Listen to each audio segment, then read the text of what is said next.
Hi, my name is Nathan Stout, and I was just trying to inquire about your job position you had for due diligence analysis at Citibank Company. Beautiful, Mr. Stout.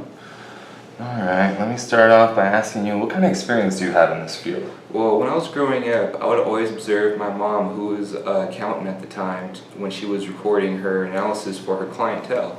She would always keep tracks of her clients and their financial records and their standing so that she would know what to help them with specifically whenever they do need help. So I would go in her office and just look at all of her books and just point out how many sheets there were and just how many papers there were, and I just thought how ridiculous it was that she had to keep all of that in records. But she actually needed it because it actually helped her keep tracks of everybody that she had to look out for in terms of keeping their financial records. So that led me to be more interested, and I pursued a career in finance after high school. When I started taking the classes for Intro to Finance in high school, I was really interested to learn more, so I pursued to go in college to take the degree in finance. So while I was in college, I was able to look at different types of companies to work for, look at who works for them, what they do, what's required of them to be an accountant or a finance advisor. And I just looked at that as an inspiration for me to thrive with becoming a finance. So I also took an internship with my dad's company, DMS, which sells routers, CNC routers to companies for hard plastics, and I was able to identify and see what I could do in charge of doing these types of income statements for their product line, assembly line, and what finances need to be accounted for to make sure the company has what it needs to become beneficial and profitable in the future. Beautiful. That's good, Mr. What are 3 attributes that you think you could bring to this company? I'm a great communicator, first of all. I like to talk to people face to face. I'll send them an email or a call at first to try to arrange an interview or schedule an appointment with them, and so I could engage with them further about what they need to do and what they want from me or as the company. And I'm also very trustworthy with data and information. I'm very analytical. I like to look at graphs and identify trends within what's going on in the financial market, so I'm able to take in all the classified data and numbers that companies offer that most people wouldn't look at or don't need to look at, and take in and see what they could do for the next years to become successful as their company progresses. And I'm also analytical when it comes to data, so I'm pretty good at understanding trends and identifying markets that need improvement and other markets that are already strong in their areas and aspects. And that's pretty much it in terms of what 3 aspects I'm pretty good at. Thank you, Mr. Stout. Alright. What are some of your weaknesses, and what have you done to improve upon them? I've always been kind of a weak decision maker. I've always been kind of anxious when it comes to making bigger decisions.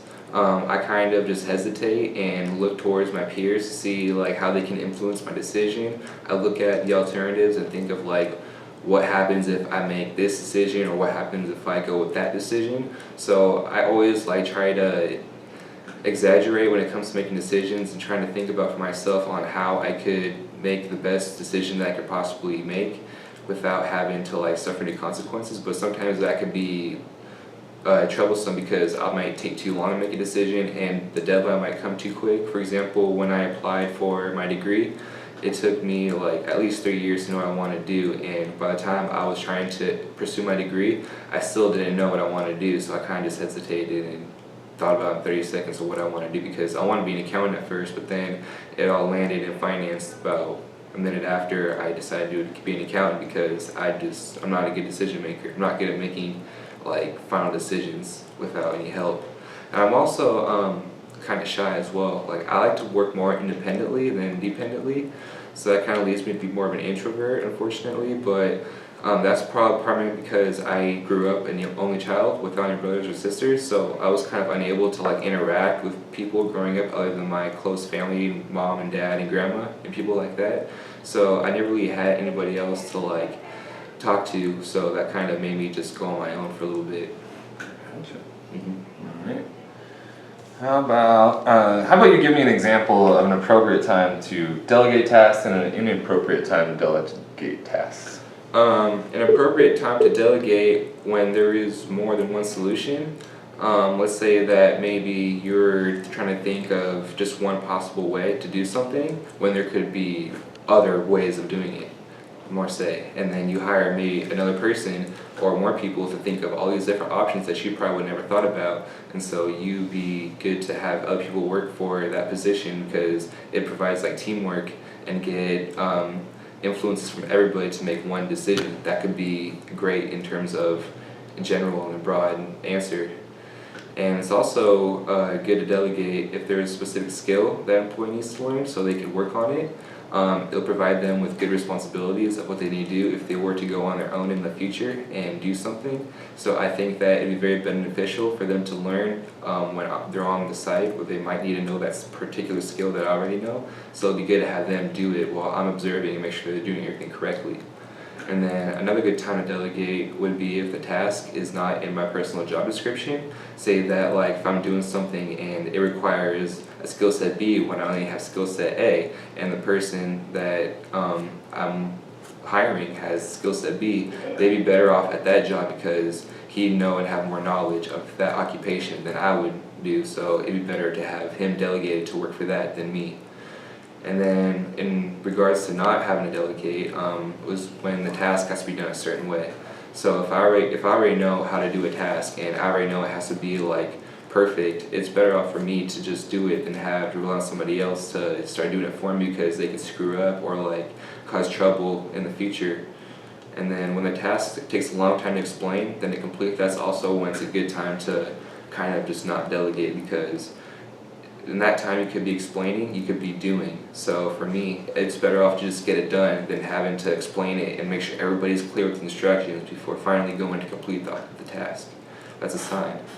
And then it's also important not to delegate when I enjoy the task maybe because I might want to dedicate my full time to it and not have anybody else interfere because they might not enjoy it as much as I do, so I'd rather take all that time and just have me enjoy it and have that be my sort of vacation than say somebody else taking my job for me when they can be doing their own job or doing their own part for their own company or that part of the company. Exactly, Mr. Sam. So what really excites you about this job opportunity?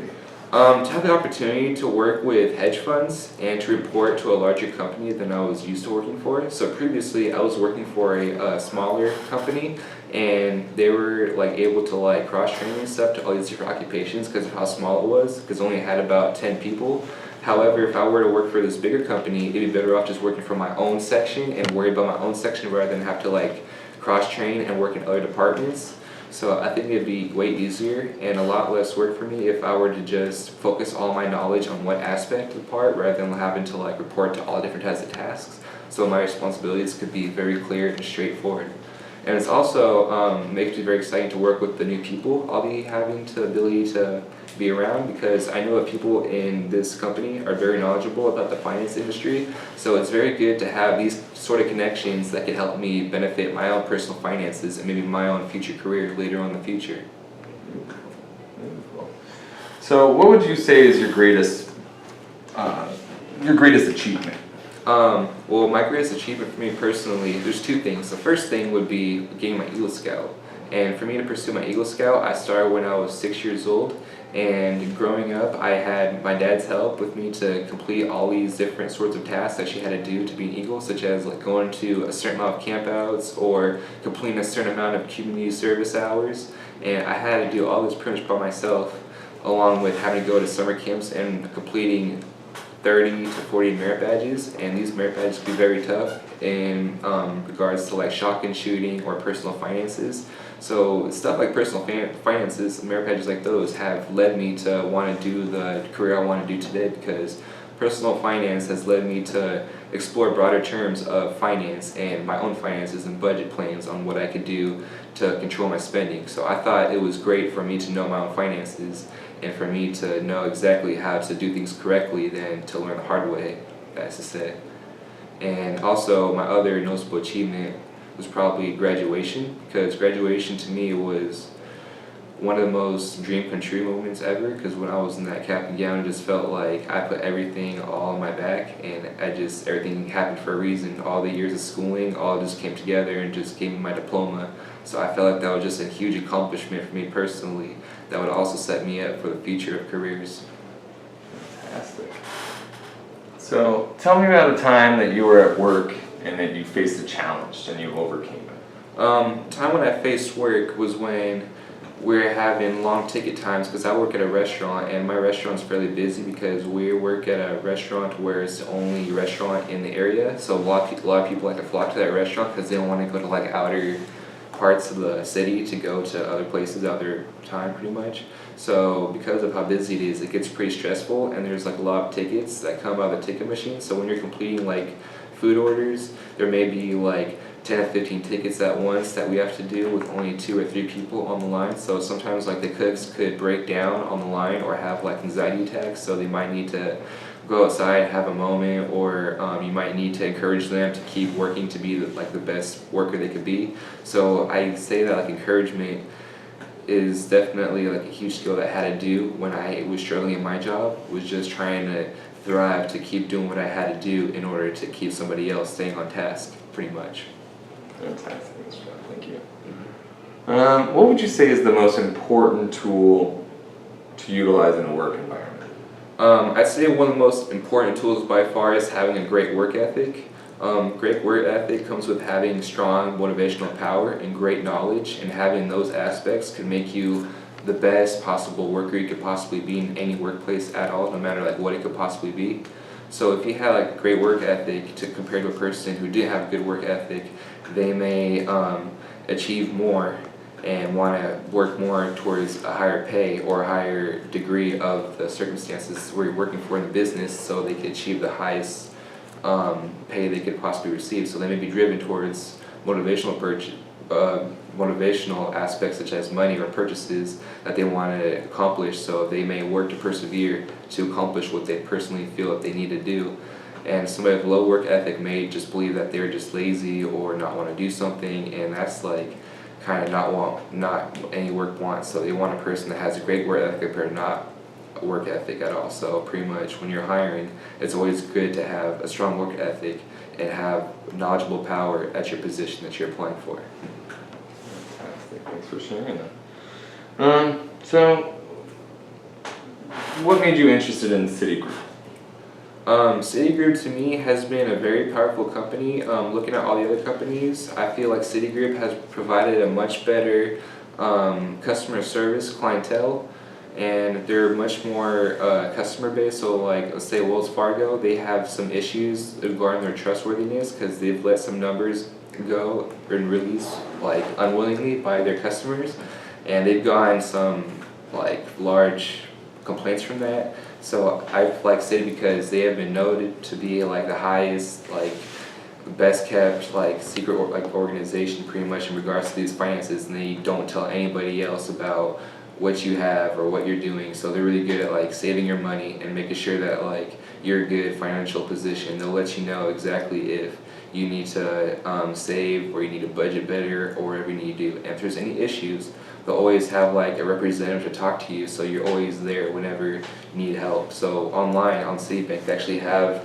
an area to where you could actually call somebody or FaceTime somebody on their website and just say if you want to have an appointment on the phone, you could have it there, or if you want to go in, you could go into one of their local centers in Seattle or something and go there. But like other companies, they're not really as flexible, and they're not really like as driven to see their customers as much as Citi is. So I just feel like Citi provides a better like financial way of seeing their customers, and I just feel like I just really want that within the company, and I just love to work for them and provide the same service they did for me when I was growing up, for me and my family. Fantastic, Mr. Stout. So potentially, if you were to come on board with this company, how do you see yourself growing?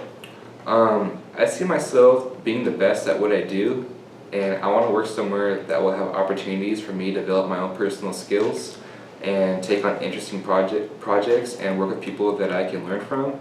So pretty much when I take in this company and I work for it, I will progress through the steps that need for me to work for the group and to achieve the highest opportunities I could get and to learn from the best people pretty much. So when I'm in this company, I will definitely take in all the learning obstacles and try to take in the best information that I know from my peers that are working there to try to get the best possible job for whenever I need it.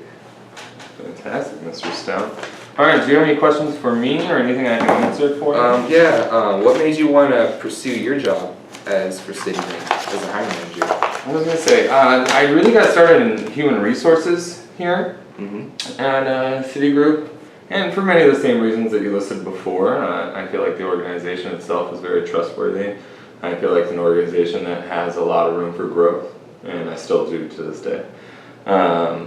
And I just thoroughly enjoyed growing with Citigroup as a company. Okay. So what would you say your favorite part is about the company? My favorite part about Citigroup would be the overall community that we really have grown here. We obviously realize that our customers trust us with a lot of their personal assets, and we want to continue to put forth that trustworthiness and at all levels of our corporation, and that's a very important trait for us, and it's one that I value, and it's the one that the company values as well. That's why I want to work for this company. I strongly value that this company will be the best they could possibly be compared to other competitors in the industry. Perfect. Thank you, Mr. Stone. Thank you. Hopefully we'll be in It's nice. contact soon. Hopefully.